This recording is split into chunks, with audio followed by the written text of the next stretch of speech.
Dans cette vidéo, vous apprendrez à quoi ressemble l'enfer d'une manière que vous n'avez peut-être jamais vue. Ce qui sera enseigné ici est contenu dans la Bible et aussi dans le livre « La révélation divine de l'enfer », écrit par l'auteur Mary Baxter. Tout d'abord, je présenterai une partie du récit du livre, puis les références bibliques à l'enfer. Restez jusqu'à la fin, je suis sûr que vous ne le regretterez pas.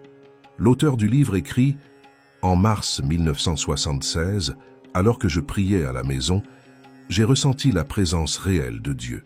Une lumière vive a rempli la pièce et j'ai été enveloppé d'un sentiment merveilleux. Soudain, j'ai entendu la voix de Jésus-Christ qui m'a dit qu'il voulait me révéler quelque chose d'important. Il a mentionné que les puissances des ténèbres sont réelles et que leurs jugements sont vrais. Jésus m'a dit qu'il m'emmènerait en enfer en esprit pour montrer ce qu'il voulait que le monde sache et m'a demandé d'écrire un livre relatant ses visions. Jésus a dit qu'il marcherait avec moi à travers l'enfer et que je devais écrire tout ce que je voyais et entendais. Immédiatement, j'ai senti mon esprit se retirer de mon corps et je suis monté au ciel avec Jésus. J'ai vu ma famille dormir à la maison et Jésus m'a rassuré en me disant qu'il serait protégé. Il m'a assuré de son amour et m'a demandé de ne pas avoir peur. Bientôt, nous étions au ciel et j'ai vu sortir de la terre des tuyaux que Jésus a identifiés comme les portes de l'enfer. Nous sommes entrés par l'un de ces tubes et une obscurité intense et une odeur horrible nous ont enveloppés. Il y avait des formes diaboliques sur les parois du tunnel qui hurlaient et bougeaient à notre passage. Jésus a expliqué qu'ils étaient de mauvais esprits attendant les ordres de Satan. En descendant dans le tunnel, j'ai senti la présence maléfique, mais la protection de Jésus m'a empêché d'avoir peur. Il m'a promis de m'en montrer plus afin que je puisse parler au monde de la réalité de l'enfer et de la nécessité de la conversion à la sainteté. En enfer, mes sens sont devenus extrêmement aiguisés. Je pouvais entendre des cris terribles et une odeur de chair en décomposition, ce qui m'a presque rendu malade. Lorsque nous avons atteint la base du tunnel, des cris désespérés et des sons de peur, de mort et de péché ont rempli l'air. Une rafale de vent maléfique et des lumières semblables à des éclairs traversèrent l'obscurité, révélant des ombres et un énorme serpent devant nous, avec plusieurs autres rampant partout. Jésus m'a dit que nous entrions dans la jambe gauche de l'enfer et que je verrais des horreurs indicibles, mais que je n'avais pas peur car il serait avec moi, me donnant force et protection. Il m'a expliqué que le livre que j'écrirais sauverait beaucoup d'âmes.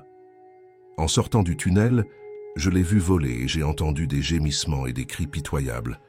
Nous avons marché vers une faible lumière sur un chemin poussiéreux et sale jusqu'à ce que nous arrivions à un petit tunnel sombre. Les visions étaient si horribles que certaines choses étaient indescriptibles. Sans Jésus, je n'aurais pas survécu. Il m'a aidé à comprendre beaucoup de choses que j'ai vues. Je veux avertir tout le monde. L'enfer est un lieu de tourment et de souffrance éternelle, où l'âme ne trouve jamais de repos. Il n'y a pas de fête, pas d'amour, pas de compassion ou de soulagement, juste une douleur au-delà de l'imagination. Sur la jambe gauche de l'enfer, il y a de nombreuses fosses et tunnels qui bifurquent vers d'autres parties. Jésus a dit que nous passerions un peu de temps dans cette région et que tout ce que je verrais serait réel et nécessaire pour révéler la vérité sur l'enfer au monde, car beaucoup ne croient pas en son existence. Jésus, parfois sous la forme d'une lumière brillante, parfois en tant qu'homme, m'a expliqué que j'avais été choisi pour montrer ses visions. Pendant que nous marchions, les mauvais esprits fuyaient sa présence.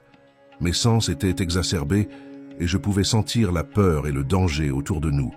De petites fenêtres dans le tunnel s'ouvraient et se fermaient rapidement avec des créatures diaboliques qui volaient à travers elles.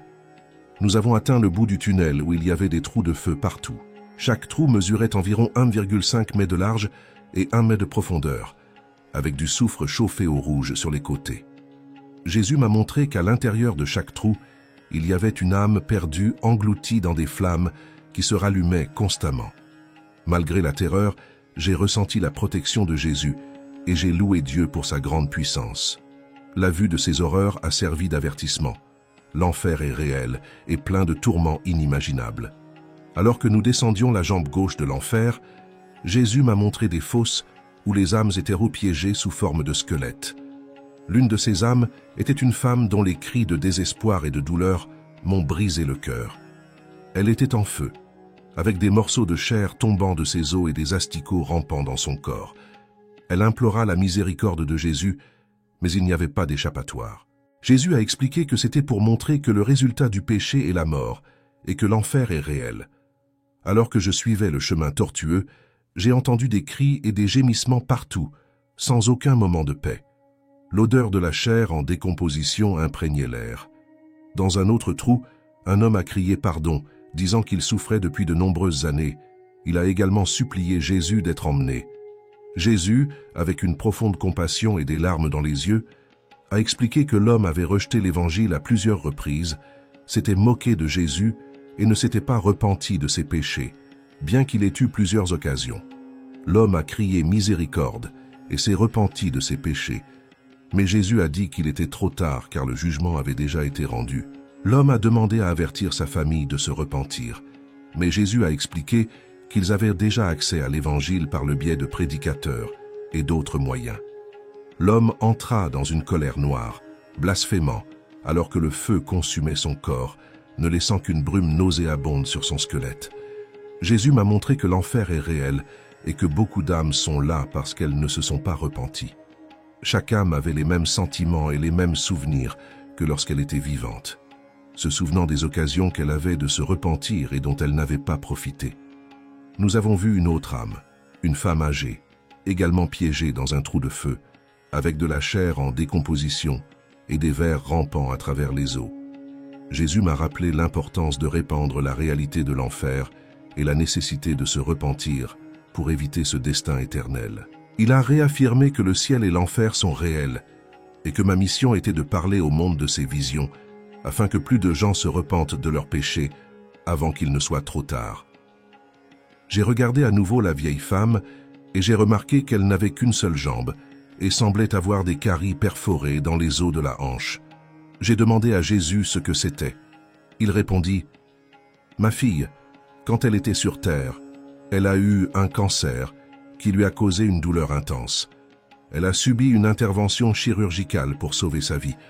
Pendant de nombreuses années, elle est devenue une femme amère. Beaucoup de gens sont venus prier pour elle et ont dit que je pouvais la guérir. Pourtant, elle a affirmé « Dieu m'a fait cela » et elle ne s'est pas repentie ni n'a cru à l'Évangile. Elle m'a même rencontré une fois, mais avec le temps, elle en est venue à me haïr. Elle a également dit qu'elle n'avait pas besoin de Dieu et qu'elle ne voulait pas que je la guérisse. Pourtant, je me suis battu pour elle. Je voulais l'aider, mais elle m'a tourné le dos et m'a maudit, disant qu'elle ne voulait pas de moi. Mon esprit était en elle-même après qu'elle m'ait rejeté. Elle ne m'a pas écouté et finalement elle est morte et est venue ici. La vieille dame cria à Jésus, « Seigneur, s'il te plaît, pardonne-moi maintenant. Je suis désolée de ne pas m'être repentie pendant que j'étais sur terre. » Sanglotant compulsivement, elle cria à Jésus, « Si seulement je m'étais repentie avant qu'il ne soit trop tard. Seigneur, sors-moi d'ici, je te servirai, je serai bon. N'ai-je pas assez souffert? Pourquoi ai-je attendu qu'il soit trop tard? Oh, pourquoi ai-je attendu que ton esprit cesse de travailler pour moi? » Jésus répondit, « Vous avez eu d'innombrables occasions de vous repentir et de me servir. » La tristesse était écrite sur le visage de Jésus alors que nous nous éloignions. En regardant la vieille femme pleurer, j'ai demandé « Seigneur, qu'est-ce qui va arriver maintenant ?» Je pouvais sentir la peur tout autour de nous. La souffrance, les cris de douleur et une atmosphère de mort étaient partout. Jésus et moi avons marché avec tristesse et chagrin jusqu'au trou suivant. Ce n'est qu'avec sa force que je pouvais continuer. Même au loin, je pouvais entendre les cris de repentance de la femme. Si seulement je pouvais faire quelque chose pour elle, ai-je pensé. Pécheur, n'attends pas que l'Esprit de Dieu cesse de combattre pour toi. Dans un autre trou, il y avait une femme agenouillée comme si elle cherchait quelque chose. Sa forme squelettique était également pleine de trous. Ses os étaient exposés et sa robe déchirée était en feu. Sa tête était chauve et il y avait des trous à la place de ses yeux et de son nez. De petites flammes tourbillonnaient autour de ses pieds alors qu'elle s'agenouillait et griffait les côtés soufrés du trou. Le feu collait à ses mains et la chair morte continuait de tomber pendant qu'elle creusait. Des sanglots convulsifs la secouèrent. « Ô Seigneur, s'écria-t-elle, je veux sortir d'ici. » Pendant que nous regardions, elle a finalement atteint le sommet du trou avec ses pieds. Je pensais qu'elle allait partir, mais un énorme démon, avec d'énormes ailes qui semblaient être cassées aux extrémités et pendaient sur les côtés, s'est précipité vers elle. Il était noir brunâtre et couvert de poils. Ses yeux étaient à l'arrière et il avait la taille d'un gros ours grisonnant. Le démon se précipita sur la femme et la repoussa dans le trou et dans le feu. J'ai regardé tout cela avec horreur alors qu'elle tombait. J'avais tellement pitié d'elle, je voulais la prendre dans mes bras et demander à Dieu de la guérir et de la sortir de là. Jésus a lu dans mes pensées et a dit « Fille, le jugement a déjà été fait. Dieu a déjà prononcé son verdict. Depuis qu'elle est enfant, je l'ai appelée à plusieurs reprises pour qu'elle se repente et me suive. Quand elle avait 16 ans, je suis allé la voir. Je l'aime, donne-moi ta vie et suis-moi, car je t'ai appelé dans un but. Je l'ai appelée toute ma vie, mais elle ne m'a jamais écouté. Elle disait « Un jour, je te servirai. Je n'ai pas le temps en ce moment. » Je n'ai pas le temps, je profite de la vie. Je n'ai pas le temps de te servir, Jésus, mais demain je te servirai. Mais demain n'est jamais venu, car elle a attendu trop longtemps. La femme cria à Jésus, « Mon âme est troublée, il n'y a pas d'issue. Je sais que j'ai choisi le monde plutôt que le Seigneur. Il voulait la richesse, la gloire et la fortune, et je l'ai eue. Je pouvais acheter tout ce que je voulais, j'étais mon propre patron. J'étais la femme la plus belle et la mieux habillée de mon temps. J'avais la richesse, la gloire et la fortune, mais je ne pouvais pas les emporter avec moi dans la mort. Ô Seigneur, l'enfer est horrible. Je n'ai pas de repos, ni jour ni nuit. Je suis toujours dans la douleur et le tourment. Aide-moi, Seigneur, supplia-t-elle. La femme regarda Jésus avec envie et continua. Mon Seigneur bien-aimé, si seulement je t'avais écouté. Je le regretterai toujours. J'avais prévu de le servir un jour quand je me sentirais prêt. Je pensais que le Seigneur serait toujours là à attendre. Mais comme j'avais tort, j'étais l'une des femmes les plus désirables de mon temps à cause de ma beauté. Je savais que Dieu m'appelait à me repentir de mes péchés. Il m'a toujours attiré avec des liens d'amour, et je pensais que je pouvais utiliser Dieu comme j'utilisais tout le monde. Oh oui, j'ai utilisé Dieu. Il a tout fait pour me convaincre de le servir, alors que je ne pensais pas avoir besoin de lui. Oh, comme j'avais tort. Satan a commencé à m'utiliser et j'ai commencé à le servir encore plus. Finalement, j'en suis venu à l'aimer plus que Dieu. J'aimais le péché et je ne me tournais pas vers Dieu. Satan a utilisé ma beauté et mon argent et toutes mes pensées étaient concentrées sur le pouvoir qu'il pouvait me donner. Pourtant, Dieu continuait à m'appeler, mais j'ai toujours pensé que ce pourrait être demain ou un autre jour, jusqu'au jour où mon chauffeur a percuté une maison et je suis mort. Seigneur, s'il te plaît, sors-moi d'ici. Pendant qu'elle parlait, ses mains et ses bras se tendirent vers Jésus et les flammes continuèrent à la brûler. Jésus a dit, « Le jugement a déjà été fait. » Des larmes coulaient sur son visage alors que nous nous dirigions vers le trou suivant. J'ai pleuré intérieurement en voyant toutes ces horreurs de l'enfer.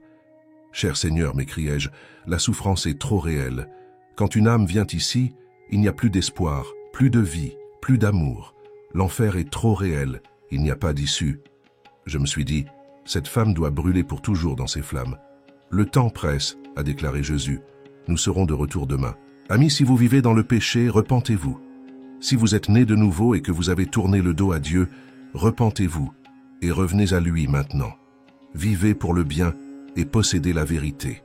Réveillez-vous avant qu'il ne soit trop tard, et alors vous passerez toute l'éternité avec le Seigneur au ciel. » Jésus parla encore. L'enfer a un corps comme le corps humain, couché sur le dos au centre de la terre. L'enfer est comme un très grand corps humain avec de nombreuses salles de souffrance. N'oubliez pas de dire aux gens sur terre que l'enfer est réel. Des millions d'âmes sont déjà ici et beaucoup d'autres arrivent chaque jour. Au grand jour du jugement, la mort et l'enfer seront jetés dans les temps de feu. Et ce sera la seconde mort. Le lendemain de ma visite en enfer, je ne pouvais ni dormir ni manger. J'ai revécu l'enfer tous les jours. Quand je fermais les yeux, tout ce que je pouvais voir était l'enfer. Mes oreilles ne se fermaient pas aux cris des damnés. C'était comme une émission de télévision, revivant constamment toutes ces choses dont j'avais été témoin en enfer. Chaque nuit, j'étais en enfer, et chaque jour je luttais pour trouver les bons mots pour révéler au monde les choses effrayantes dont j'avais été témoin. Jésus m'est apparu à nouveau et m'a dit, « Ma fille, ce soir, nous allons à la droite de l'enfer. N'aie pas peur parce que je t'aime et que je suis avec toi. » Le visage du Seigneur était triste, et ses yeux remplis de tendresse et d'amour profond. Même si ceux qui sont en enfer étaient perdus à jamais, je savais qu'il les aimait toujours, et qu'il les aimerait pour toute l'éternité. « Ma fille, a-t-il dit, Dieu notre Père a donné à chacun de nous le libre arbitre pour choisir qui servir, lui ou Satan. Vous voyez, Dieu n'a pas créé l'enfer pour son peuple. Satan trompe beaucoup de gens pour qu'ils le suivent, mais l'enfer a été fait pour Satan et ses anges. Ce n'est ni mon désir, ni celui de mon Père, que quelqu'un périsse. » Des larmes de compassion coulèrent sur le visage de Jésus. Il recommença à parler. « Souviens-toi de mes paroles dans les jours à venir, quand je te montrerai l'enfer. J'ai tout pouvoir dans le ciel et sur la terre. Parfois, j'aurai l'impression de t'avoir abandonné, mais je ne le ferai pas. Aussi, de temps en temps, nous serons vus par les forces diaboliques et les âmes perdues. Peu importe où nous allons, restez calmes et n'ayez pas peur de me suivre. Nous avançons ensemble. » Je marchais juste derrière Jésus, pleurant continuellement. Je n'avais pas été capable de me débarrasser de la présence intense de l'enfer de mon esprit depuis des jours. Ma tristesse était profonde et intérieure. Mon esprit était complètement abattu. Nous arrivons à la bonne jambe de l'enfer. Devant nous, le chemin était sec et brûlé. Des cris résonnaient dans l'air pollué, et l'odeur de la mort était partout. L'odeur était si nauséabonde que je me sentais anxieuse. Il y avait des ténèbres partout, à l'exception de la lumière qui émanait du Christ et des flammes des trous qui s'étendaient à perte de vue. Soudain, des démons de toutes formes et de toutes tailles nous ont dépassés, laissant échapper des grognements. Les esprits démoniaques se parlaient. Devant nous, un grand démon donnait des ordres aux plus petits. Nous nous sommes arrêtés pour écouter, et Jésus a dit, « Il y a aussi une armée invisible de forces du mal que nous ne voyons pas ici. Les démons, en tant qu'esprits maléfiques de la maladie, vont faire beaucoup de mal, détruire les maisons et les familles, tenter les croyants faibles, égarer autant de gens qu'ils le peuvent. Vous serez récompensés à votre retour. N'oubliez pas de vous méfier de ceux qui ont vraiment accepté Jésus comme leur sauveur. Ils ont le pouvoir de les chasser. Maintenant, allez dans tout le pays. J'en ai déjà beaucoup d'autres là-haut et d'autres seront envoyés. Rappelez-vous, nous sommes les serviteurs du prince des ténèbres et des puissances de l'air. » Avec cela, les formes maléfiques ont commencé à voler et à sortir de l'enfer. Les portes au-dessus de la jambe droite de l'enfer s'ouvrirent et se fermèrent rapidement pour les laisser sortir. Certains ont également grimpé dans le tunnel par lequel nous sommes descendus. Je vais essayer de décrire à quoi ressemblent ces êtres maléfiques. Ce qu'ils disaient était très grand, de la taille d'un ours adulte, avec une couleur brune, une tête de chauve-souris et des yeux situés derrière son visage poilu. Ses bras étaient velus et pendaient à ses côtés. D'énormes crocs dépassaient des poils de son visage. Un autre était aussi petit qu'un singe, avec de longs bras et un corps velu. Son visage était petit, avec un nez pointu, et je ne pouvais pas voir Dieu sur son visage. Il y en avait aussi un avec une grosse tête, d'énormes oreilles et une longue queue, et un autre de la taille d'un cheval, à la peau lisse. La vue de ces démons et de ces mauvais esprits, ainsi que la terrible puanteur qu'ils dégageaient, me donnait la nausée. Partout où je regardais, je ne voyais que des démons et des diables. Les plus grands de ces démons, comme je l'ai entendu du Seigneur, ont été commandés directement par Satan. Jésus et moi avons suivi le chemin jusqu'à ce que nous arrivions à un autre trou. Des cris de douleur et des gémissements inoubliables étaient bons partout. Mon Seigneur, quelle est la prochaine étape? Nous sommes passés en plein milieu des êtres maléfiques qui ne semblaient pas nous voir, et nous nous sommes arrêtés devant un autre trou de feu et de soufre. À l'intérieur de ce trou se trouvait un homme de grande stature. Je l'ai entendu prêcher l'Évangile. Je me suis tourné vers Jésus pour trouver une explication, car il connaissait toujours mes pensées. Jésus a dit, « Cet homme était un prédicateur de l'Évangile sur la terre, et pendant un certain temps, il a dit la vérité et m'a servi. » Je me suis demandé pourquoi cet homme était en enfer. Son squelette était d'un gris sale, comme une pierre tombale. Des parties de ses vêtements y pendaient encore. Je me demandais pourquoi j'étais là et que ce n'était pas à lui de décider. L'homme Les mains à plat comme s'il tenait un livre et lisait les écritures d'une Bible imaginaire, m'a rappelé les paroles de Jésus. Tu gardes tous tes sens en enfer, et ils sont plus aiguisés. L'homme a récité écriture après écriture, et j'ai pensé que c'était bien. Jésus lui a dit avec beaucoup d'amour dans la voix, « Paix, tais-toi ». Immédiatement, l'homme s'arrêta de parler et se tourna lentement pour regarder Jésus. J'ai vu l'âme de l'homme dans cette forme squelettique. Il dit au Seigneur, « Seigneur, maintenant je vais prêcher la vérité à tous les hommes. Je suis prêt à parler de cet endroit aux gens. Je sais que lorsque j'étais sur terre, je ne croyais pas à l'existence de l'enfer ou au retour du Seigneur. C'est ce que les gens voulaient entendre, et j'ai lâché la vérité avec les membres de mon Église. Je sais que je n'aimais personne d'une race ou d'une couleur différente, et j'ai conduit beaucoup de gens à se détourner du Seigneur. J'ai établi mes propres règles sur le ciel et sur le bien et le mal. Je sais que j'ai égaré beaucoup de gens et que j'ai trébuché sur sa sainte parole, et j'ai pris de l'argent aux pauvres. Mais Seigneur, fais-moi sortir d'ici et je vais tout arranger maintenant. Je l'ai regretté. J'aimerais les gens de toutes les races et de toutes les couleurs. Jésus répondit, « Non seulement tu as déformé et déformé la sainte parole de Dieu, mais tu as aussi menti, disant que tu ne connaissais pas la vérité. Les plaisirs de la vie étaient plus importants pour vous que la vérité. Je t'ai rendu visite et j'ai essayé de te faire revenir, mais tu n'as pas voulu m'écouter. Tu as suivi ton propre chemin et ton Seigneur était un péché. Tu connaissais la vérité, mais tu ne t'es pas repenti et tu ne t'es pas tourné vers moi. J'étais là tout le temps à t'attendre. Je voulais que tu le regrettes, mais tu ne l'as jamais fait. Maintenant, le procès a déjà eu lieu. Il y avait de la pitié sur le visage de Jésus. Je savais que si cet homme avait entendu l'appel du Seigneur, il ne serait pas là maintenant. « Oh, les gens, s'il vous plaît, écoutez !» Jésus a parlé aux rétrogrades. « Tu aurais dû dire la vérité, et tu aurais amené beaucoup de gens à la justice par la parole de Dieu, qui dit que tous les incroyants auront part à l'étang de feu et de soufre.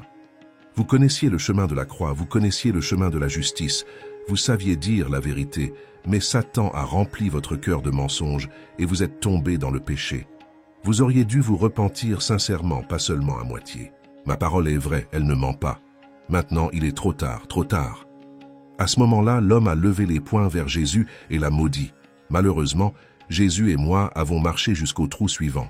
Le prédicateur rétrograde maudissait toujours Jésus avec colère. Alors que nous marchions à travers les trous de feu, les mains des perdus se sont tendues vers Jésus et, avec des supplications, ont crié miséricorde. Ses mains et ses bras étaient des os gris, assombris par la brûlure. Il n'y avait ni chair ni sang vivant, pas d'organes, seulement des mourants, et la mort pleurait à l'intérieur. Ô terre, repentez-vous, ou vous viendrez ici. Arrêtez-vous avant qu'il ne soit trop tard. Nous nous sommes arrêtés à un autre trou. J'étais tellement désolé pour tout le monde que j'étais physiquement faible et que je pouvais à peine me tenir debout. D'énormes sanglots m'ont secoué. Mon Dieu, je suis tellement blessé à l'intérieur, ai-je dit. De l'intérieur du trou, une voix de femme parla à Jésus. Elle était au centre des flammes qui couvraient tout son corps. Ses os étaient pleins d'asticots et de chair brûlée, avec des flammes vacillantes autour d'elle. Elle a levé les mains vers Jésus en criant « Jésus, laisse-moi sortir d'ici. Je vais vous donner mon cœur maintenant et parler à tout le monde de votre pardon. S'il vous plaît, laissez-moi sortir. » Jésus a dit « Ma parole est vraie et déclare que chacun doit se repentir, abandonner ses péchés et me demander de venir dans sa vie. Si vous ne le voulez pas pour cet endroit, il y a le pardon des péchés par mon sang. Je suis fidèle et je pardonne à tous ceux qui viennent à moi. Je ne les jetterai pas. » Il se tourna vers la femme et lui dit « Si tu m'avais écouté, viens avec moi et te suis repenti. Je t'aurais pardonné. » La femme demanda « Monsieur, n'y a-t-il aucun moyen de sortir d'ici ?» Jésus répondit doucement « Femme, il t'a été donné de nombreuses occasions de te repentir, mais tu as endurci ton cœur et tu as refusé. Saviez-vous que ma parole dit que tous les fornicateurs auront leur part dans l'étang de feu ?» Se tournant vers moi, Jésus m'a expliqué. Cette femme a eu des relations avec beaucoup d'hommes, conduisant de nombreux foyers à la disgrâce. Pourtant, même ainsi, je l'aimais toujours. Je la cherchais, non pas pour la condamner, mais pour la sauver. J'ai envoyé beaucoup de mes serviteurs pour lui parler, et l'aider à se repentir, mais elle n'a pas voulu. Dès son plus jeune âge, je l'ai appelée, mais elle a choisi de continuer dans le péché. Malgré tout ce qu'elle a fait, si elle s'était tournée vers moi, je lui aurais pardonné. Satan l'a possédée, la rendant froide et amère, incapable de pardonner aux autres. Elle n'allait à l'église que pour séduire les hommes. Si seulement elle s'était tournée vers moi, ses péchés auraient été lavés par mon sang. Une partie d'elle voulait me servir, mais vous ne pouvez pas servir Dieu et Satan en même temps.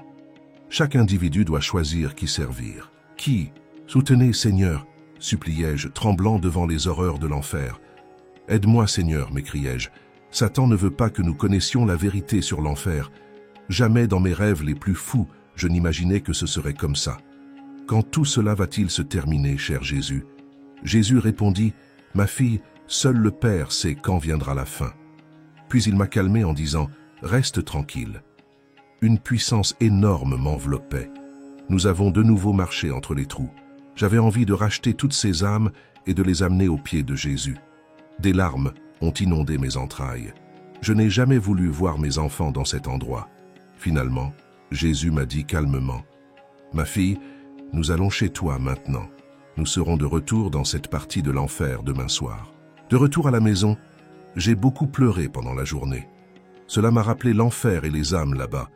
Il parlait de l'enfer à tous ceux qu'il rencontrait, les avertissant de la souffrance indicible qui y existait. À tous ceux qui lisent ce livre, je demande humblement, repentez-vous de vos péchés, criez à Jésus et demandez-lui de vous sauver aujourd'hui.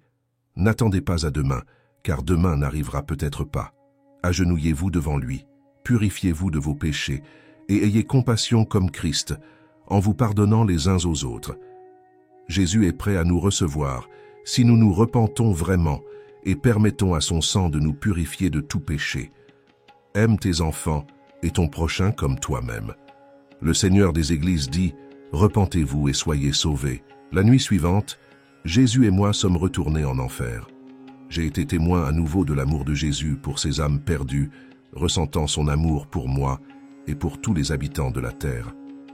Ma fille, dit-il, le Père veut que personne ne périsse. Satan trompe beaucoup de gens, mais Dieu est compatissant.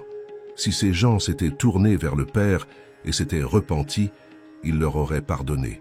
Nous marchâmes à nouveau à travers les trous brûlants, passant devant des âmes plus tourmentées. C'était un spectacle horrible. J'ai pleuré intérieurement quand j'ai vu tant d'âmes souffrir. Chacun a imploré la miséricorde de Jésus, mais ils savaient qu'ils étaient perdus à jamais. Nous nous sommes arrêtés au trou suivant, où une voix féminine a crié à Jésus pour qu'il soit délivré des flammes. Jésus a regardé la femme avec amour et a dit « Pendant que tu étais sur terre, je t'ai appelé à venir à moi. Je l'ai supplié d'ajuster son cœur avec moi avant qu'il ne soit trop tard. Je lui rendais souvent visite aux premières heures du matin pour parler de mon amour. J'ai insisté sur toi, je t'ai aimé, et je t'ai attiré à moi par mon esprit. Oui, Seigneur, avez-vous dit, je te suivrai. » Ses lèvres le disaient, mais son cœur ne le pensait pas. Je savais où était son cœur. J'ai envoyé plusieurs messagers pour vous dire de vous repentir de vos péchés et de venir à moi, mais vous ne m'avez pas écouté. Je voulais l'utiliser pour servir, pour aider les autres à me trouver. Je t'ai appelé, mais tu ne m'as pas écouté et tu ne t'es pas repenti de tes péchés. La femme dit à Jésus, « Te souviens-tu, Seigneur, que j'allais à l'église et que j'étais une bonne femme? J'ai rejoint l'église. J'étais membre de votre église. Je savais que son appel était pour ma vie, et je savais que je devais obéir à cet appel, quel qu'en soit le prix. Et c'est ce que j'ai fait. » Jésus a dit, « Femme, tu es encore pleine de mensonges et de péchés. Je t'ai appelé, mais tu ne m'as pas entendu. Certes, vous étiez membre d'une église, mais être membre d'une église ne vous emmenait pas au ciel. Vous avez eu beaucoup de péchés dont vous ne vous êtes jamais repenti. Vous avez fait trébucher les autres sur ma parole. Tu n'as pas pardonné à ceux qui t'ont blessé. Tu as fait semblant de m'aimer et de me servir quand tu étais avec les croyants. Mais quand tu es resté loin d'eux, tu as menti, trompé et volé. Vous vous êtes laissé emporter par des esprits séducteurs et avez profité de votre double vie. Vous saviez que le chemin était court et étroit. Jésus a poursuivi. Vous aviez aussi une langue avare. Vous avez dit du mal de vos frères et sœurs en Christ. Vous les avez jugés et vous vous êtes crus plus saints qu'eux, alors que votre cœur était plein de péchés graves. Je savais que tu n'écoutais pas mon doux esprit de compassion. Vous avez jugé les gens par leur apparence, alors que beaucoup étaient des enfants dans la foi. Vous avez été trop dur. Oui, tu as dit que tu m'aimais des lèvres, mais ton cœur était loin de moi. Vous connaissiez les voies du Seigneur et vous les compreniez. Vous avez joué avec Dieu et Dieu sait tout. Si vous aviez servi Dieu sincèrement, vous ne seriez pas ici aujourd'hui. Vous ne pouvez pas servir Satan et Dieu en même temps. Jésus s'est tourné vers moi et m'a dit « Beaucoup dans les derniers jours s'éloigneront de la foi, écoutant les esprits séduisants et servant le péché. Sortez de leur milieu et restez loin, ne marchez pas avec eux. » Alors que nous partions, la femme a commencé à maudire Jésus. Il y avait une autre forme squelettique dans un autre trou. Je pouvais sentir la puanteur de la mort bien avant notre arrivée. Ce squelette était similaire aux autres. Je me demandais ce que cette âme avait fait pour être là, perdue et désespérée, son avenir étant l'éternité dans cet endroit terrible. Quand j'entendais les cris des âmes angoissées, je pleurais aussi. J'ai entendu une femme parler à Jésus depuis les flammes du trou. Elle citait la parole de Dieu. « Cher Seigneur, que fait-elle ici ?»« Écoutez, » a dit Jésus. La femme a dit « Jésus est le chemin, la vérité et la vie. Personne ne vient au Père que par lui. Jésus est la lumière du monde. Venez à Jésus et il vous sauvera. » Quand elle parlait, beaucoup d'âmes perdues autour d'elle l'écoutaient. Certains blasphémaient et d'autres maudissaient. Certains lui ont dit de se taire. D'autres encore ont demandé « Y a-t-il vraiment de l'espoir ? Aide-nous, Jésus. » Des cris de détresse remplissaient l'air. Je ne comprenais pas ce qui se passait. Je ne savais pas pourquoi la femme prêchait l'évangile là. Le Seigneur a lu dans mes pensées et a dit « Ma fille, j'ai appelé cette femme quand elle avait 30 ans pour prêcher ma parole et être témoin de l'évangile. J'appelle différentes personnes avec des objectifs différents dans mon corps. Mais si un homme ou une femme, un garçon ou une fille ne veut pas de mon esprit, je m'en vais. » Oui, elle a répondu à mon appel pendant de nombreuses années et a grandi dans la connaissance du Seigneur. Elle a écouté ma voix et a fait beaucoup de bonnes œuvres pour moi. Elle a étudié la parole de Dieu, prié souvent et a obtenu des réponses à beaucoup de ses prières. Il a enseigné à beaucoup de gens le chemin de la sainteté. Elle était fidèle dans sa maison. Les années ont passé jusqu'au jour où elle a découvert que son mari avait une liaison avec une autre femme. Et même s'il lui a demandé pardon, elle s'est refroidie et ne lui a pas pardonné pour sauver son mariage. Il est vrai que le mari s'est trompé et qu'il a commis une erreur très grave. Mais cette femme connaissait ma parole. Elle savait qu'elle devait pardonner et qu'il y a toujours un moyen de sortir de toute tentation. Son mari lui a demandé pardon, mais elle a refusé. Au contraire, la colère a pris racine. La colère grandissait en elle. Elle ne voulait pas se tourner vers moi.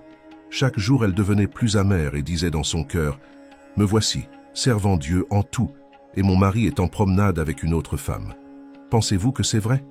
Elle me l'a dit. J'ai dit « Non, ce n'est pas juste. » Mais il est venu à toi et s'est repenti, jurant de ne plus jamais recommencer. Je lui ai dit « Ma fille, regarde en toi-même, et tu verras que c'est toi qui t'es causé cela. Ce n'était pas moi, Seigneur. » Elle a dit « Je suis la sainte et il est le pécheur. » Elle ne m'a pas écouté. Le temps a passé et elle a cessé de me prier et de lire la Bible. Elle est devenue une femme en colère, non seulement avec son mari, mais aussi avec tous ceux qui l'entouraient. Elle citait les Écritures, mais elle ne pardonnait pas à son mari. Elle ne m'écoutait pas, et son cœur devenait de plus en plus amer et rempli de péché. L'idée d'assassiner son mari grandissait dans son cœur au lieu de l'amour. Un jour, dans sa rage, elle a tué son mari et l'autre femme.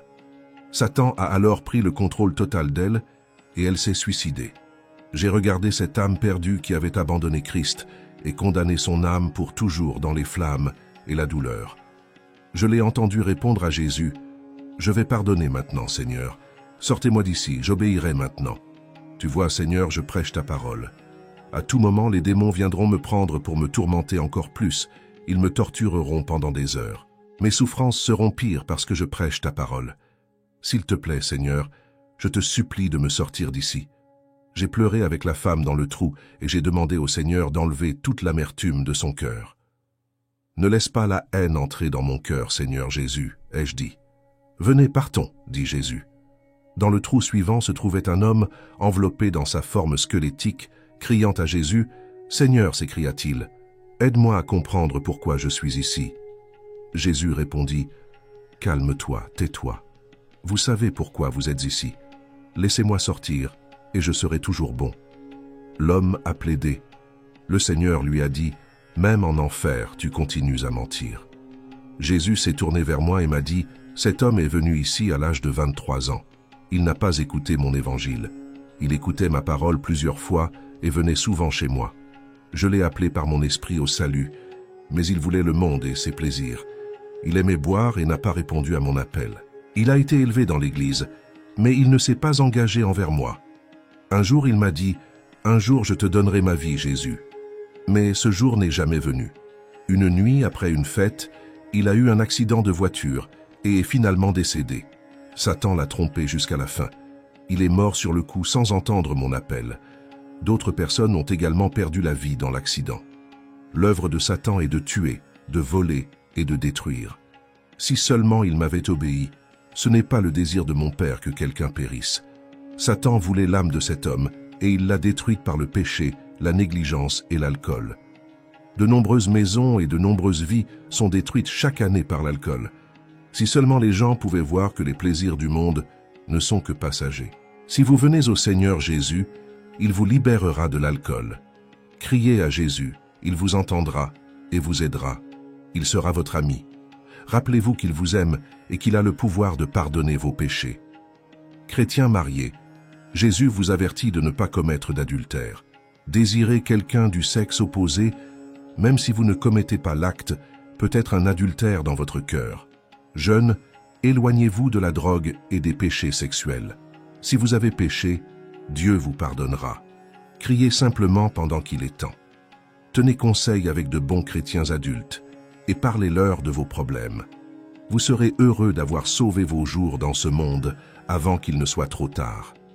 Satan vient comme s'il était un ange de lumière pour tromper le monde. Il n'est pas surprenant que les péchés du monde aient attiré ce jeune homme, même s'il connaissait la sainte parole de Dieu. C'est juste une autre fête, pensa-t-il. Jésus comprendra. Mais la mort n'a pas de pitié. Il attendit trop longtemps. J'ai regardé dans l'âme de l'homme et je me suis souvenu de mes propres enfants. Ô Dieu, qu'ils te servent. Je sais que beaucoup d'entre vous qui lisez ce livre ont des êtres chers, peut-être des enfants, que vous ne voulez certainement pas aller en enfer. Parlez-leur de Jésus-Christ avant qu'il ne soit trop tard. Dites-leur qu'ils doivent se repentir de leurs péchés, que Dieu leur pardonnera et les sanctifiera. Les cris de cet homme ont résonné en moi pendant des jours. Je n'oublierai jamais leurs cris de repentance. Je me souviens de la chair suspendue et brûlée par les flammes. Je ne peux pas oublier l'odeur de la mort, la pourriture, les trous où il y avait des yeux des âmes sales et grises, et les vers qui rampaient à travers les eaux. Le jeune homme leva les bras en signe de supplication vers Jésus. Alors que nous nous éloignions vers le trou suivant, « Seigneur Jésus, j'ai prié. Donne-moi la force de continuer. » Bientôt nous sommes arrivés à un trou où il y avait une femme qui a supplié de toute son âme Jésus de la sortir de là. « Monsieur, disait-elle, je ne suis pas ici depuis longtemps. Ma souffrance est plus que je ne peux supporter. S'il te plaît, Seigneur, laisse-moi sortir. » Les sanglots secouèrent sa forme et il y avait beaucoup de douleur dans sa voix. J'ai dit, « Mon Dieu, n'y a-t-il rien que tu puisses faire ?» Jésus dit alors à la femme, « Quand tu étais sur la terre, je t'ai appelé et je t'ai invité à venir à moi.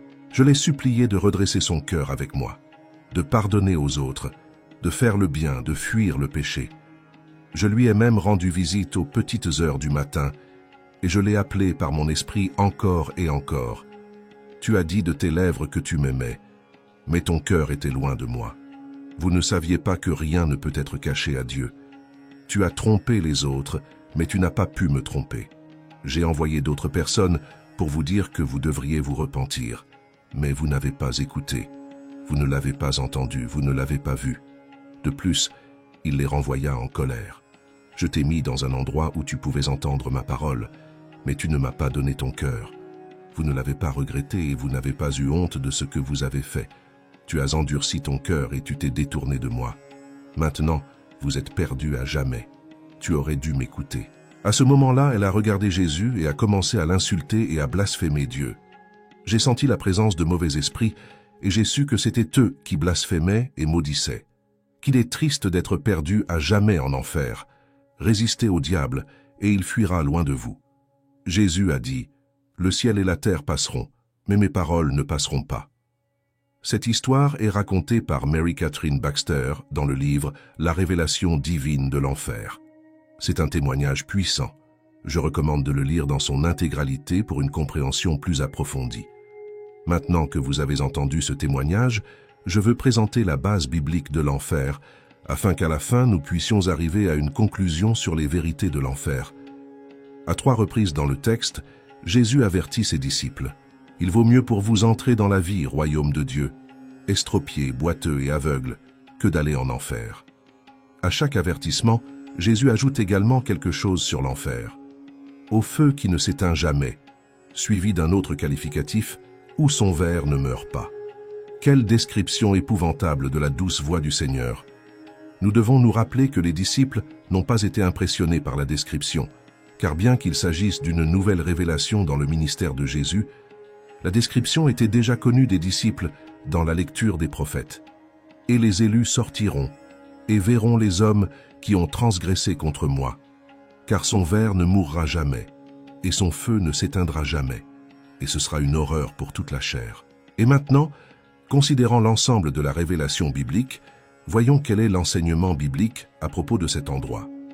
Premièrement, l'enfer est un endroit réel. Jésus dit que les gens vont en enfer.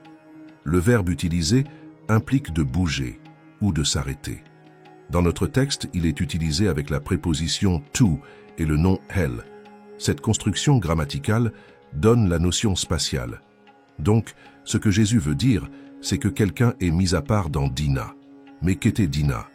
Le mot traduit par enfer faisait référence à un endroit appelé la vallée de Hinnom, au sud de Jérusalem. Et là, les anciens juifs apostates sacrifiaient leurs enfants au dieu païen Moloch. C'est le roi Josias qui a mis fin à cette pratique et a transformé l'endroit en dépotoir de la ville. On y jetait des carcasses d'animaux qui étaient brûlés jour et nuit. Il y avait un feu sous le fumier, et comme il ne manquait pas de charognes, il n'y en avait jamais sans verre.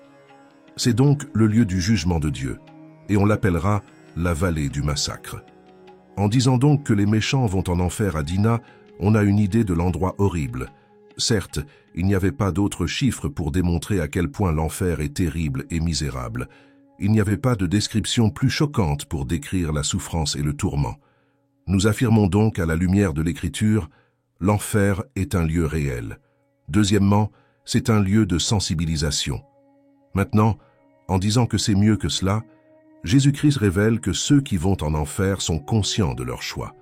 Ils auraient pu choisir d'être sans main, sans pied ou sans œil et entrer dans le royaume de Dieu, mais ils ont choisi de perdre leur vie.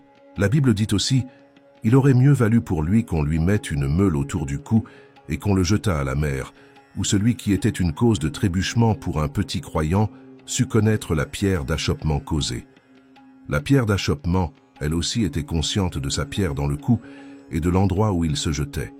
Je veux dire, pour que ceux qui vont en enfer sachent où ils sont et pourquoi ils sont là. Troisièmement, c'est un lieu de souffrance permanente. Quand Jésus dit que le feu ne s'éteint jamais et que le ver ne meurt pas, il pointe vers une réalité permanente. Ce qui maintient le feu allumé, c'est l'existence de matériaux pour la combustion en enfer. Il n'y aura pas de pénurie de matériaux pour la combustion. Bien sûr, en utilisant la référence au feu, on peut parler beaucoup plus de souffrance sous le jugement divin que sous les flammes littérales, selon certains commentateurs. L'objet des figures, cependant, est que le tourment et l'angoisse intérieure symbolisés par le ver ne cessent jamais, et que les souffrances extérieures, symbolisées par le feu, ne cessent jamais. Si les chiffres utilisés dans ce passage ne signifient pas une souffrance sans fin, alors ils ne signifieront rien. À plusieurs reprises, Jésus a déjà utilisé une figure similaire pour parler de souffrance éternelle.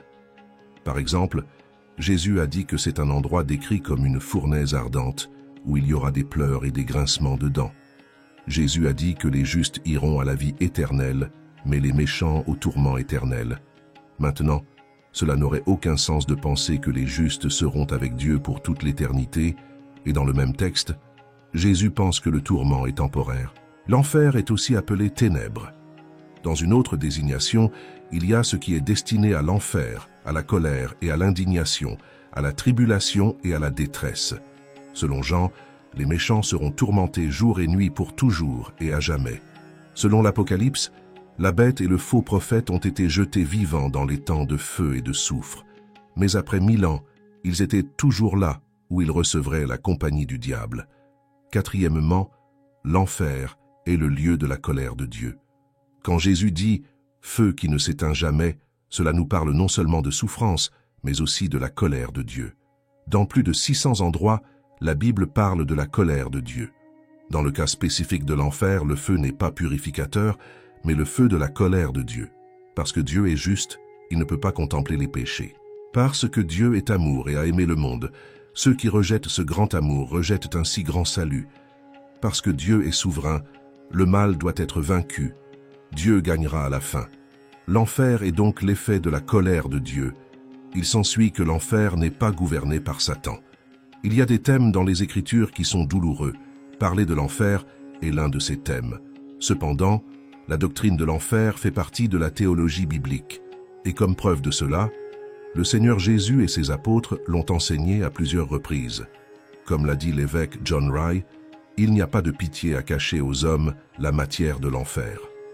Aussi effrayant et terrible que puisse être l'enfer, il doit être une réalité fortement inculquée à tous comme l'une des grandes vérités du christianisme. L'apôtre Jean, dans le livre de l'Apocalypse, l'a souvent décrit. Les serviteurs de Dieu aujourd'hui ne devraient pas avoir honte de confesser leur croyance en cette matière. S'il n'y avait pas une miséricorde illimitée en Christ pour tous ceux qui croient en lui, nous pourrions bien éviter ce sujet terrible.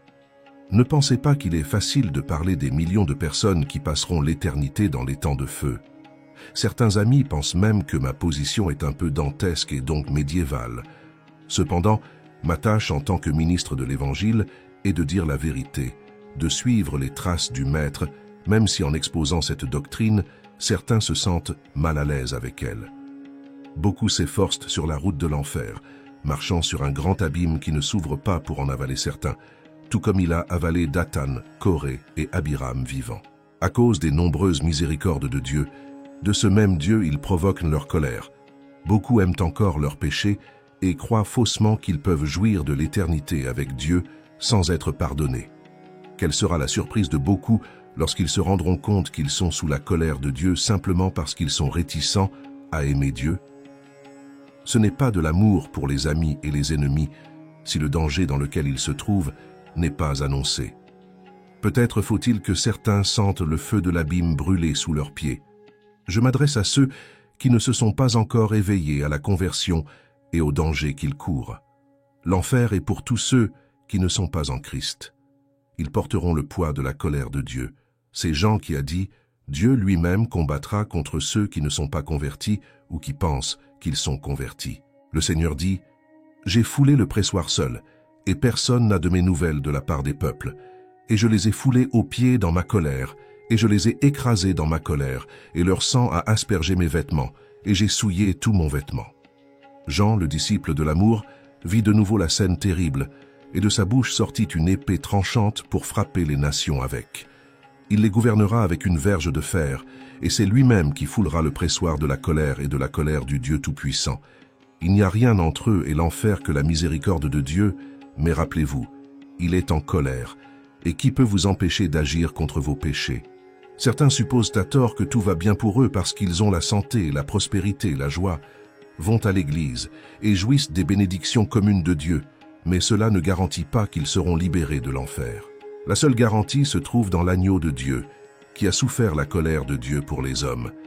Si ce n'est pas l'amour de Dieu en abandonnant son Fils pour les pécheurs, alors nous ne savons pas ce qu'est l'amour. Et je suis conscient que ce message n'est pas populaire. Je sais aussi que certains rencontreront des gens qui chercheront à les dissuader de la réalité de l'enfer.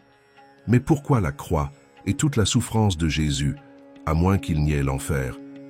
La mort du Christ perdrait sa signification éternelle, à moins qu'il n'y ait une séparation d'avec Dieu dont les gens ont besoin d'être sauvés.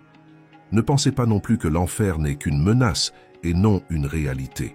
S'il en était ainsi, Dieu serait un menteur. Dieu n'utilise pas de mensonges pour attirer les hommes. Comme je l'ai dit, ce n'est pas un message populaire. Mais c'est vrai parce que la Bible est vraie, parce que Jésus-Christ est vrai et ne peut pas mentir. Que Dieu soit vrai et que les hommes soient menteurs. C'est pourquoi Dieu les exhorte au nom du Christ par cette parole, en leur demandant d'être réconciliés avec lui. Les options sont peu nombreuses. Être en Christ ou loin de lui, au paradis ou en enfer. Ne jouez pas à être chrétien, croyant, religieux ou même athée. Le Seigneur Jésus est vraiment votre Dieu et Sauveur. Vous l'avez reçu, et donc vous pouvez être compté parmi les élus du Seigneur. La hache est prête à couper la racine, car tout arbre qui ne porte pas de bons fruits est coupé et jeté au feu, a dit le Seigneur Jésus. Où sont ces fruits? Le Seigneur a dit aussi, « Si quelqu'un ne demeure pas en moi, il sera jeté dehors comme une verge et se desséchera. Et il les ramasse et les jette au feu, et il brûle.